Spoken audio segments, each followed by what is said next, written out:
മുഖ്യമന്ത്രി പിണറായി വിജയനെയും പ്രതിപക്ഷ നേതാവ് വി.ഡി. സതീശനെയും വിമർശിച്ച് ബി.ജെ.പി സംസ്ഥാന general secretary advocate S. Suresh കഴിഞ്ഞ തെരഞ്ഞെടുപ്പുകളിൽ ബി.ജെ.പിയെ പരാജയപ്പെടുത്താൻ സിപിഎമ്മും കോൺഗ്രസും ഒത്തുകളിച്ചുവെന്ന് അഡ്വക്കേറ്റ് എസ്. സുരേഷ് പറഞ്ഞു.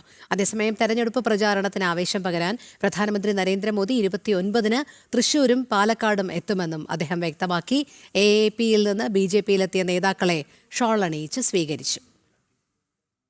സംസ്ഥാനത്ത് തിരഞ്ഞെടുപ്പിന്റെ വാശിയേറിയ പ്രചാരണങ്ങൾ നടക്കുന്നതിനിടെ ബി.ജെ.പിക്ക് നേരെയുള്ള ആരോപണങ്ങൾ നടത്തുന്ന ഇടതുപലത് മുന്നണികൾക്ക് മറുപടി നൽകി ഭാരതീയ ജനതാ പാർട്ടി സംസ്ഥാന general secretary advocate S. Suresh സംസ്ഥാനത്ത് ഇടതുവലത് മുന്നണികൾക്കെതിരെ ഭരണവിരുദ്ധ വികാരം നിലനിൽക്കുമ്പോൾ ബി.ജെ.പി സ്ഥാനാർത്ഥികളെ തോൽപ്പിക്കുവാൻ വേണ്ടി സിപിഎമ്മും യു.ഡി.എഫും ഒത്തുകളിച്ചതിന്റെ ഫലമായാണ് പരാജയമുണ്ടായതെന്ന് അദ്ദേഹം മുൻകാല അനുഭവങ്ങൾ പങ്കുവച്ചുകൊണ്ട് വിമർശിച്ചു.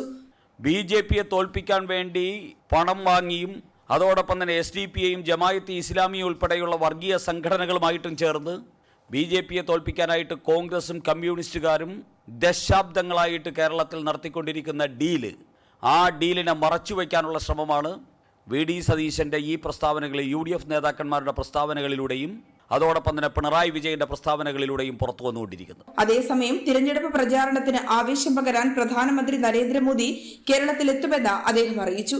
29-ന് കേരളത്തിലെത്തുന്ന പ്രധാനമന്ത്രി തൃശൂരിലെയും പാലക്കാട്ടെയും റോഡ് ഷോയിലും മഹാറാലിയിലും പങ്കെടുക്കുമെന്നും അഡ്വക്കേറ്റ് എസ്. സുരേഷ് വ്യക്തമാക്കി. പ്രധാനമന്ത്രി ശ്രീ നരേന്ദ്രമോദി അദ്ദേഹം 29-ാം തീയതി അദ്ദേഹം തൃശൂരിൽ അതോടൊപ്പം തന്നെ പാലക്കാട്ടും എത്തും. NDAയുടെ മുഴുവൻ ശക്തിയും പ്രകടിപ്പിക്കുന്ന റോഡ് ഷോ തൃശ്ശൂരിൽ നടക്കും.